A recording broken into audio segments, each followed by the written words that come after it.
दोस्तों, जैसा कि आपको पता है रेलवे ग्रुप डी के एग्जाम चल रहे हैं और रेलवे ग्रुप डी में बड़े ही प्यारे प्यारे से क्वेश्चन आ रहे हैं। ऐसी कोई सी शिफ्ट नहीं है जिसके अंदर हमारे पास इनइक्वालिटी के क्वेश्चन नहीं पूछे गए और अभी भी इनइक्वालिटी के क्वेश्चन लगातार पूछे जा रहे हैं। अगर मैं बात करूं आज की शिफ्ट की, तो मेरे भाई हर एक शिफ्ट में हमारे पास इनइक्वालिटी के क्वेश्चन आए हैं, कोडिंग डिकोडिंग के आए हैं, सीरीज के बड़े ही प्यारे प्यारे क्वेश्चन आए हैं। चेक कर लेते हैं एक बार सारे के सारे क्वेश्चन को। अगर चैनल पे नए हो तो चैनल को सब्सक्राइब जरूर कर लेना, वीडियो को लाइक शेयर कर देना। अब मेरे भाई लास्ट तक बस पढ़ते रहना, स्पीड में खत्म करते हैं। अगर मैं बात करूं कोडिंग डिकोडिंग की, कह रहा है हमारे पास किसी कूट भाषा में रैट को 93 लिखा हुआ है। कभी भी हमारे पास कोडिंग डिकोडिंग का क्वेश्चन आएगा, सबसे पहले हमें क्या करना है, इनकी प्लेस वैल्यू को लिख लो, RAT। अगर मैं देखूं इसका कोड कितना दिया हुआ है बच्चा, 93 दिया हुआ है। लेकिन अगर मेरे अकॉर्डिंग मैं देखूं इसकी प्लेस वैल्यू कितनी है, 18, A की होती है 1, T की होती है 20। इन सबको यदि मैं ऐड कर देता तो मेरे पास कितना आता, 39। यार इसका और इसका क्या रिलेशन, यार ध्यान से अगर आप देखोगे तो इनकी डिजिट को केवल इंटरचेंज करा है। अगर यही लॉजिक मेरा रैबिट के अंदर भी लग जाता है तो हम कहेंगे 100% हमारा जो लॉजिक है बिल्कुल सही है। मैंने चेक करा रैबिट के अंदर, रैबिट का कोड कितना दिया हुआ है, हमें 25 दिया हुआ है। अगर मैं चेक करना चाहूं तो सबसे पहले मैंने लिखा R की प्लेस वैल्यू 18 है, फिर 1 है, फिर 2 है, फिर 2 है, फिर मेरे पास 9 है और फिर 20 है। सभी को जब मैंने ऐड करा, 18 और 2 20, 9 और 1 10, 30 हो गए, 40 50 और 2 52। मैंने यहां पर देखा 52 को इन्होंने क्या लिख रखा है सर जी, 25 लिखा हुआ है। इसका मतलब हमने जो लॉजिक लगाया है बिल्कुल सही है। ठीक है, तो हमें निकालना क्या है, हॉर्स का निकालना है। अगर मुझे हॉर्स की बात कर रहा है तो हॉर्स का ये देखेंगे सारे के सारे क्या कोड बन सकता है। तो सबसे पहले देखें, H की प्लेस वैल्यू 8 होती है, O की 15 होती है, R की 18 होती है, S की 19 होती है, E की 5 होती है।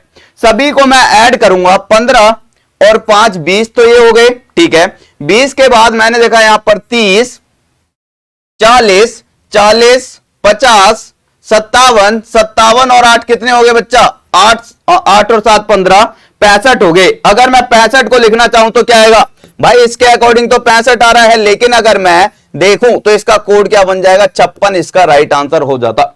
ऑप्शन नंबर बी इसका राइट आंसर हो जाता। तो इस तरह से हम इस क्वेश्चन को कर सकते हैं। मेरे भाई देख लेना, प्लस माइनस करके जोड़ घटा के देख लेना, ऐसा ना हो मैंने एक आधा मिस कर दिया हो। हालांकि इसका आंसर 56 ही आ रहा है। अगला क्वेश्चन देखेंगे। एक क्वेश्चन मेरे पास इस तरह का था, हमारे पास मेरे भाई कोडिंग डिकोडिंग से 2 से 3 क्वेश्चन जो बन रहे हैं, जितने भी इसी टाइप के बन रहे हैं। यहां पर देखेंगे सारे के सारे, यहां पर जो है प्लेस वैल्यू का क्या करा है, कोई ज्यादा इतना रोल नहीं है, उससे ज्यादा रोल किसका है, विपरीत लेटर ले रखे हैं।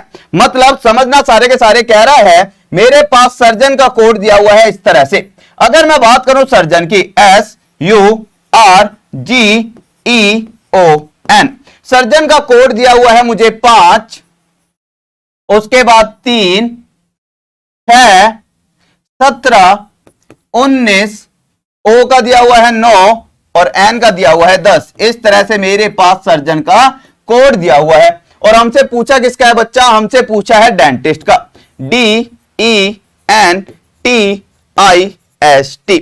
अगर यहां पर मैं ध्यान से देखूं तो आप लोगों को एक चीज समझ आएगी सर, हमारे पास अगर मैं देखूं S का जो है 5 से कोई संबंध नहीं है, लेकिन S के विपरीत क्या होता है, S के विपरीत होता है H, U के विपरीत क्या होता है F, R के विपरीत इंडियन रेलवे, G के विपरीत GT रोड, E के विपरीत इवनिंग होता है, O के विपरीत L होता है, N के विपरीत M होता है। अब यहां पर हमें क्या करना है, सभी में से विपरीत करके हमने क्या करा, -3 कर दो। 8 में से 3 गए 5 आ जाएगा, F में से 3 माइनस करेंगे 3 आएगा, I में से 3 माइनस करेंगे 6 आएगा, T में से 3 माइनस करेंगे 17 आ जाएगा, V में से 3, इसी तरह से सब में से मैंने कितने माइनस कर दिए, 3। तो यहां पर भी तो यही करना पड़ेगा, सबसे पहले इनका क्या करेंगे, विपरीत। D का विपरीत क्या हो जाएगा, W हो जाएगा। E का विपरीत क्या हो जाएगा मेरे पास, E का विपरीत V हो जाएगा, M हो जाएगा, GT रोड हो जाएगा, इंडियन रेलवे हो जाएगा, SH हो जाएगा और G हो जाएगा। अब क्या करना है यहां पर, ये तो हमने लिख लिया। इसके बाद इनमें से सब में से 3 माइनस कर दो। यदि मैं W में से 3 माइनस करूंगा तो मेरे पास 20 आएगा। हमारे पास 20 है कहीं पर, जी हां सर, मेरे पास ये एलिमिनेट हो गया, ये एलिमिनेट हो गया, 20 है 20 है। इसके बाद देखा 19 है 19 है, 10 है 10 है, 4 है 4 है, 15 है 15 है। अगर मुझे चेक करना है तो मुझे केवल लास्ट के ये दोनों चेक करने हैं। मैंने कहा अगर मैं सेकंड लास्ट को चेक करूं सीधा तो मेरे पास अगर h में से मैं 3 माइनस करूंगा तो मेरे पास कितना आना चाहिए था 5। तो यहां पर मेरा सेकंड लास्ट वाला 5 आना चाहिए। इसका मतलब ऑप्शन नंबर बी इसका राइट आंसर हो जाएगा। पूरा चेक करने की जरूरत नहीं है, हमें केवल यह पता है -3 होना है। सबसे पहला देखा, उसके बाद एलिमिनेट करा और उसके बाद सीधा सेकंड लास्ट वाले के देखकर आंसर आ जाएगा। क्लियर। अगला क्वेश्चन देखिए, हमारे पास सीरीज का बड़ा ही प्यारा सा क्वेश्चन। अभी तक हमारे पास सीरीज के 3 टाइप के क्वेश्चन बने हैं। पहला क्वेश्चन हमारा क्यूब से आ रहा है सीधा सीधा, दूसरा क्वेश्चन हमारा वर्ग से आ रहा है सीधा सीधा, और एक क्वेश्चन हमारा मल्टीप्लाई पर आ रहा है। इसी टाइप के क्वेश्चन बने हैं अभी तक। अगर आप चेक करोगे तो हमारे पास ये क्वेश्चन आपका क्यूब से देखने को मिल रहा होगा। एक बार कमेंट करके बता देना अगर आपको मजा आ रहा हो तो। इस क्वेश्चन को देखेंगे, सारे के सारे 126 जो है कौन से क्यूब या फिर घन के आसपास है। आप कहोगे सर अगर मैं 126 की बात कर रहा हूं, 126 मेरा सीधा सीधा अगर मैं देखूं तो 5 के घन में 1 ऐड कर दूंगा, 218 मेरा 6 के घन में 1 ऐड कर दूंगा। इसके बाद 346 की बात करूं 7 के घन में, भाई 1 ऐड नहीं करा, यहां पर मैंने कितना करा है 216 प्लस में 2 करा है। फिर मैंने करा 7 के घन में 343 प्लस में 3। फिर मैंने यहां पर देखा 8 का घन होता है 512 प्लस का 4। फिर मैंने देखा 9 का घन होता है मेरे पास 729 प्लस का 5। अरे यार सिंपल सा हो गया, हमारे पास घन की संख्या भी बढ़ रही है। 5 से 6, 6 से 7, 7 से 8, 8 से 9, तो अगला मेरे पास क्या आएगा 10 का घन हो जाएगा। तो 10 का घन कितना हो जाएगा बच्चा, 10 का घन हो जाएगा 1000, और 1000 में कितना ऐड करेंगे, अब करेंगे प्लस का 6। तो राइट आंसर कितना आ जाएगा 1006, इसका राइट आंसर आ जाएगा। सीख गए, सीख गए। तो अगला क्वेश्चन देखेंगे सारे के सारे। नेक्स्ट क्वेश्चन हमारे सामने स्क्रीन पर, फटाफट से करें सारे के सारे। अब यहां पर आपको समझ नहीं आ रहा होगा, मैंने आपको कहा या तो मल्टीप्लाई हो रहा होगा, या हमारे पास वर्ग हो रहा होगा, या फिर हमारे पास घन हो रहा होगा। लेकिन इस क्वेश्चन को देखकर आपके समझ में ही नहीं आ रहा करना क्या है। भाई फिर से जैसे पहले करा है सेम उसी तरीके से देखेंगे सारे के सारे। अगर मैं इस क्वेश्चन को ध्यान से देखूं, यहां पर आपको एक चीज समझ आएगी कि हमारे पास अगर इन दोनों के बीच का अंतर देखा तो मेरे पास 1 का अंतर आया, इन दोनों के बीच में 4 का अंतर आया, इन दोनों के बीच में 9 का अंतर है, इन दोनों के बीच में 16 का अंतर है, तो आगे कितने का अंतर आएगा। अब यहां पर थोड़ा और डिटेल में गए, 1 का अंतर मतलब 1 का वर्ग, 4 का अंतर मतलब 2 का वर्ग, 9 का अंतर मतलब 3 का वर्ग, 16 का अंतर मतलब 4 का वर्ग, तो अगला आएगा 5 का वर्ग। और 5 का वर्ग कितना होता है बच्चा, 5 का वर्ग होता है 25, और 35 में 25 ऐड करूंगा तो मेरे पास कितना आ जाएगा 40 और 20 60, इसका राइट आंसर हो जाता ऑप्शन नंबर डी, इसका सीधा सीधा राइट आंसर हो जाता। कितने बच्चों को समझ आ गया। अगर समझ आ गया तो अगला एक क्वेश्चन और देखें सारे के सारे। हमारे पास कभी कभी 2 चीजें एक साथ चल रही होती है, एक बार प्लस में एक बार माइनस में। यहां पर देखेंगे भैया क्वेश्चन कुछ भी आ सकता है, सारे के सारे बस ध्यान रखेंगे, क्वेश्चन देखें सारे के सारे। अगर यहां पर बात करूं तो यहां पर हो रहा है 14 का वर्ग, ठीक है, यहां पर मेरे पास है 4 का वर्ग, यहां पर है 13 का वर्ग, यहां पर मुझे पता नहीं, यहां पर है 12 का वर्ग, और यहां पर है 8 का वर्ग। अगर नोट करोगे सारे के सारे तो मेरे पास 14 से 13 माइनस का 1 हो रहा है, 13 से 12 फिर मेरे पास माइनस का 1 हो रहा है। लेकिन अगर मैं यहां पर देखना चाहूं तो 4 से अगर मैं प्लस 2 करूंगा तो 6 का वर्ग आ जाएगा, और 6 में प्लस 2 करूंगा तो 8 का वर्ग। कंडीशन सेटिस्फाई, तो 6 का वर्ग कितना होता है 36, इसका राइट आंसर हो जाता। क्लियर। अगला क्वेश्चन देखिए हमारे पास कैलेंडर का, तो भैया बहुत ही ज्यादा इंपॉर्टेंट क्वेश्चन है। हमारे पास कैलेंडर के इस तरह के क्वेश्चन पूछे गए थे, एक बार चेक कर लेंगे सारे के सारे। भाई इस तरह का क्वेश्चन हमारा कैलेंडर के अंदर पूछा गया है, एक बार चेक कर लो सारे के सारे। एक क्वेश्चन और पूछा गया है, पहले तो इसे देख लें, कैलेंडर का बाद में देखेंगे, पहले इस क्वेश्चन को देख लें सारे के सारे। अगर मैं इस क्वेश्चन की बात करूं, मैंने आपको बताया था हमारे पास यार घड़ी से क्वेश्चन पूछा जा रहा है। अब कुछ बच्चे कह रहे हैं थीटा की वैल्यू निकालनी थी, कुछ कह रहे हैं एक समय दे रखा था 4 से 5 का, कल वाली शिफ्ट में कह रहे थे, परसों वाली में कि 2.5 से 3.5 का। तो भैया एग्जैक्ट डाटा नहीं दिया, लेकिन यूं कह रहे हैं समय निकालना है। तो समय निकालना है तो यार 2 ही तरीके हैं, या तो आपसे पूछ लिया होगा घड़ी वाले क्वेश्चन से थीटा की वैल्यू। कह रहा है कि 8 बजे ये बताओ कि घड़ी का मान कितना, 8 बजे ये बताओ घड़ी से बनने वाले कोण का मान क्या होगा। तो 8 बजे हमें पता है थीटा की वैल्यू क्या होती है 30h, डिफरेंस 11m बटे में 2। मैंने चेक करना शुरू करा, यहां पर मेरे पास अगर 0 है तो ये वाला पार्ट तो खत्म ही हो गया, बचा क्या मेरे पास 30, और h की वैल्यू कितनी हो जाएगी 8। तो बच्चे यहां पर सोचते हैं 240, इसका राइट आंसर हो गया। लेकिन ध्यान रखना, कभी भी आपसे पूछता है कोण, तो हमेशा आपको कौन से वाला कोण निकालना है, छोटे वाला कोण। छोटे वाले कोण का मतलब क्या होता है 360 डिग्री होता है कंप्लीट कोण। एक मेरे पास हो गया 240, तो दूसरा कौन सा हो जाएगा, दूसरा हो जाएगा मेरे पास 120 डिग्री। तो राइट आंसर क्या आने वाला है इस क्वेश्चन का, राइट आंसर आता ऑप्शन नंबर बी 120 डिग्री इसका राइट आंसर होगा। 240 नहीं होगा, क्यों नहीं होगा, क्योंकि इन दोनों में से छोटा कोण कौन सा है ये भी चेक करना पड़ता है हमें। भाई छोटा कौन सा है, जब तक हमारे पास क्वेश्चन में दे ना रखा हो हम हमेशा छोटे वाला लेते हैं। अब मेरे पास भी इनइक्वालिटी या असमानता से क्वेश्चन पूछा गया था। इस क्वेश्चन को अगर आप ध्यान से देखेंगे तो हमारे पास क्वेश्चन के अंदर दो वाक्य दिए हुए हैं, दो कथन दिए हुए हैं। कभी भी हमारे पास दो कथन या दो वाक्य दिए हो तो सबसे पहले उन दोनों कथन में देखें कॉमन क्या है। जो भी मेरे पास कॉमन है इन दोनों से मिलकर एक सिंगल कथन बना लो। अगर मैंने देखा ए लेस देन है किससे, बी से, और बी लेस देन है किससे, सी से। अब मैंने कहा यदि मेरे पास सी कॉमन है दोनों में तो सी को बीच में रखा और गाड़ी को कंटिन्यू करते हैं यहां से। मैंने कहा अब मेरे पास सी लेस देन है डी से। भाई यहां से लेकर यहां तक तो हमने देखा पहला था, और यहां से लेकर अब आगे जो देखेंगे वो दूसरे वाले के अकॉर्डिंग, दूसरे कथन में सी लेस देन है डी से, डी ग्रेटर देन है ई से, और मेरे पास ई ग्रेटर देन है एफ से। अब चलते हैं क्वेश्चन की तरफ, सॉरी निष्कर्ष की तरफ। कह रहा है डी ग्रेटर देन है ए से। मैंने चेक करा यहां पर, क्या डी मेरा ग्रेटर देन है ए से? बिल्कुल मेरे भाई, या फिर ऐसा कर लो कथन में ए लेफ्ट में है ना, तो यहां पर भी ए को लेफ्ट में रखो और ए लेस देन है डी से। इसी तरह से ए ग्रेटर देन कह रहा है किससे, डी से।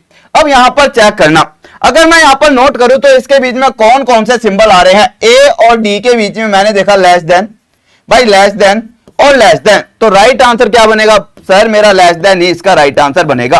तो हम कह सकते हैं कि मेरा पहले वाला क्या है, सही है। लेकिन अगर लेस देन वाला सही है तो ग्रेटर देन वाला तो सही हो ही नहीं सकता, ओनली पहला क्या करेगा, सही हो जाएगा, ओनली फर्स्ट फॉलो। ठीक है, कंफ्यूज मत होना कि मेरे भाई इन दोनों के सेम है आगे वाले और पीछे वाले भी, उससे मतलब नहीं है। अगर गलत होते तब हमारे पास कुछ बनता इधर और का, लेकिन यहां पर अभी ऐसा कुछ नहीं है। ठीक है, एक क्वेश्चन ये वाला पूछ रहा है बहुत ज्यादा कि भैया 2 से लेकर 3 बजे के बीच में 60 डिग्री का कोण, 60 डिग्री का कोण बनता है, तब समय क्या होगा। अगर मैं 60 डिग्री का कोण बना रहा हूं तो आपको कल मैंने आपको बताया था दो टाइम निकलते हैं, टाइम 1 और टाइम 2। टाइम 1 होता है 2/11 30h प्लस थीटा, और एक टाइम होता है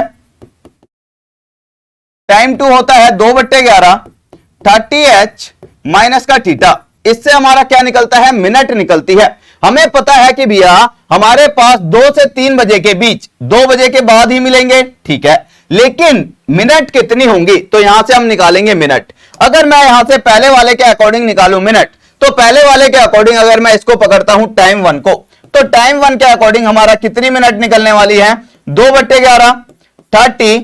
एच कितना दिया हुआ है, एच दिया हुआ है 2 से 3 का, मतलब छोटे वाला लेते हैं तो 2 हो गया एच, प्लस में थीटा कितने डिग्री का बनाना है, 60 डिग्री का। इसे सॉल्व करके देखा तो मेरे पास आ जाएगा 2/11, 30 दूनी 60 और 60 120, टोटल करा मेरे पास आ जाएगा 240/11। क्या ऑप्शन में दिया हुआ है भाई, क्या ऑप्शन में दिया हुआ है। अच्छा, और सॉल्व करना है, इसे और सॉल्व कर लेते हैं। अगर मैं और करता हूं 11 दूनी 22, इसके बाद यहां पर देखा 23 24 20 आ गया, 11 एकम 11, इसके बाद 11 एकम 11, तो और कितना बचा मेरे पास, यहां पर बच गया 11 एकम 11 9/11, 21 सही 9/11 दिया हुआ है, बिल्कुल दिया हुआ है। मैंने कहा भैया एक तो मेरे पास ये हो गया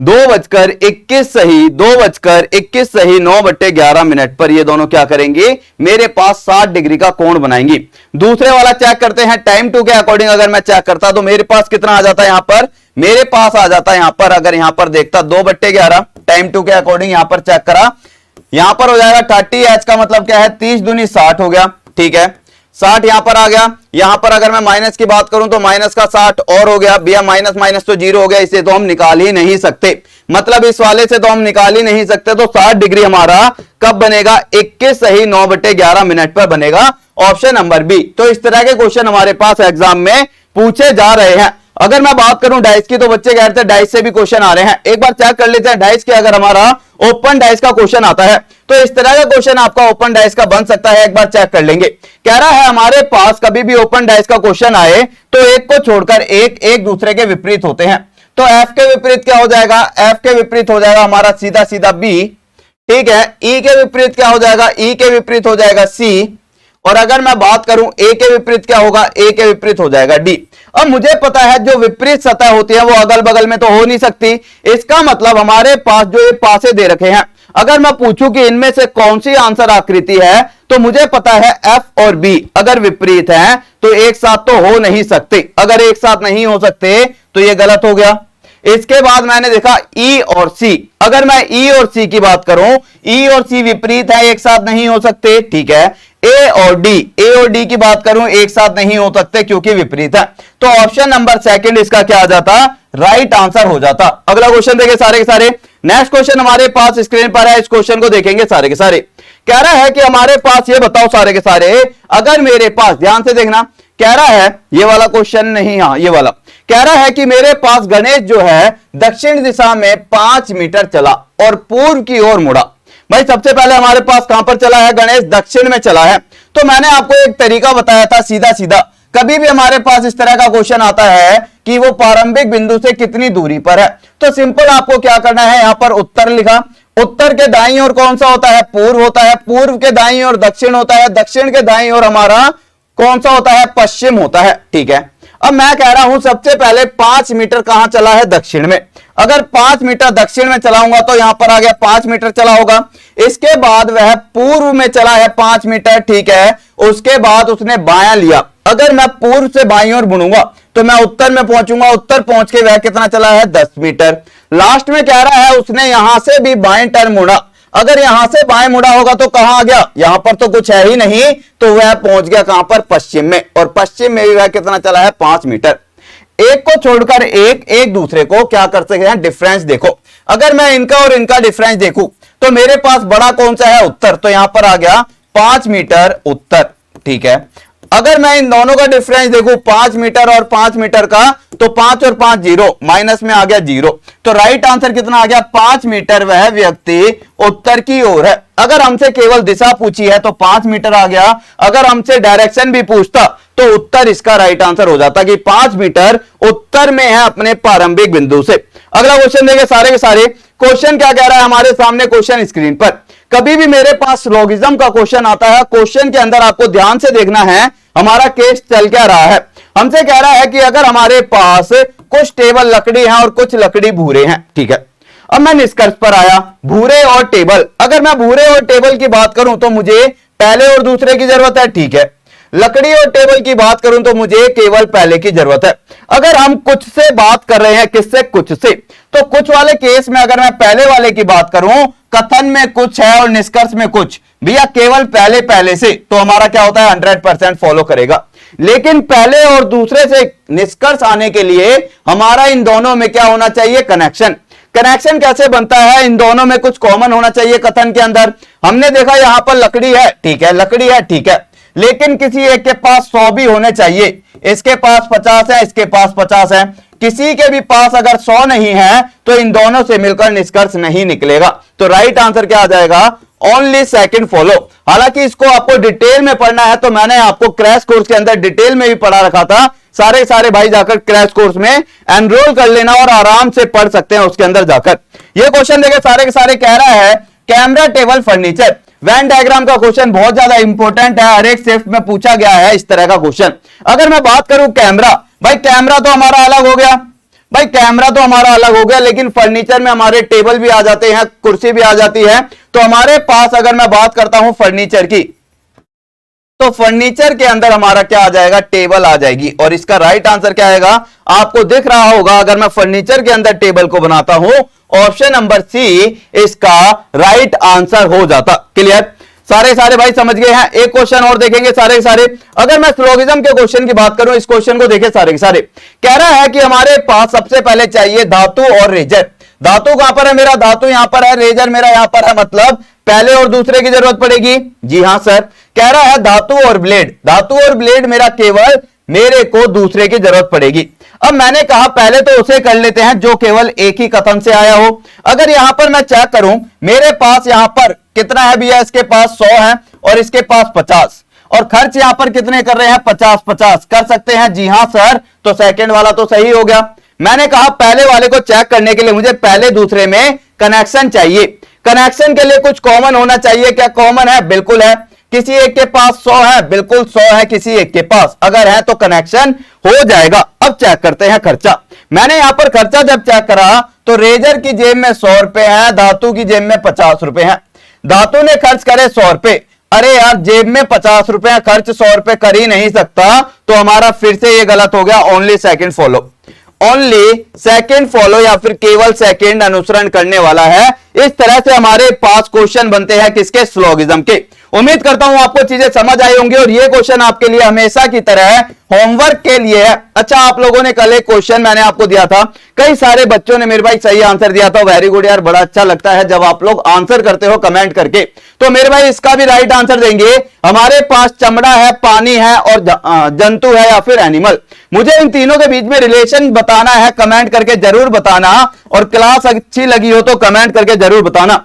सबसे जरूरी बात, फिर से आ रहे हैं वापस लाइव क्लास लेकर। 2 अक्टूबर को आपके लिए यूपी SSSC के लिए ग्राफ एवं तालिका की ग्राफ क्लास होगी, जो महामैराथन क्लास है। सारे के सारे आ जाना और मेरे भाई अभी जाकर लाइक कर देना इसको और सेट रिमाइंडर ऑन कर देना। अगर आप लोगों का रिस्पॉन्स अच्छा रहा तो इसी तरह से कंटिन्यू आपके भी रीजनिंग की भी मैराथन क्लास आएगी, सभी क्लासेस आएंगे एग्जाम से पहले। साथ ही अगर मैं आपसे कहूं तो मेरे भाई अभी आप अगर जाते हो टॉप तक ऐप पर, तो आप लोगों के लिए सुनहरा मौका है। टॉप तक ऐप पर किसी भी कोर्स पर आप मात्र 300 कोड का यूज करोगे तो 30% तक का आपको डिस्काउंट मिलने वाला है। तो सारे के सारे भाई जाकर अभी एनरोल कर लेंगे।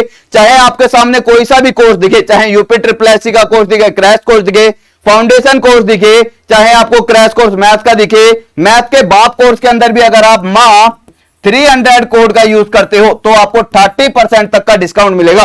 साथ ही अगर आपने इस कोर्स के पहले से ही स्टूडेंट हो तो आपको अंदर और ज्यादा एक्स्ट्रा डिस्काउंट मिल रहा है अदर कोर्सेज के लिए। तो ये आपके लिए एक और बेनिफिट है कि मैथ के बाप वाले स्टूडेंट को अलग से एक और बेनिफिट मिलता है ऐप के अंदर। तो उम्मीद करता हूं मेरे भाई आपने इस कोर्स के अंदर एनरोल कर रखा होगा। एग्जाम पॉइंट ऑफ व्यू से बहुत ही ज्यादा इंपॉर्टेंट है ये कोर्स, ठीक है। और हाँ, जाने से पहले मेरे भाई अगर आपको कोई सी भी क्लास देखनी है तो टॉप तक रीजनिंग शॉर्ट ट्रिक सर्च कर लेना। जैसा कि आपको बताया था यहां पर 40 से 42 वीडियो पड़ी होंगी, उन वीडियो को जाकर पढ़ लेना और इसका आंसर जरूर देना। सारे के सारे कमेंट करके क्या आया है आपका राइट आंसर कमेंट करके, और लाइक जरूर कर देना वीडियो को, ठीक है। और मेरे भाई पेपर कैसे जा रहे हैं कमेंट करके जरूर बताना। तो okay guys, thank you, take care, मिलते हैं फिर। जय हिंद, जय भारत, लव यू सभी को।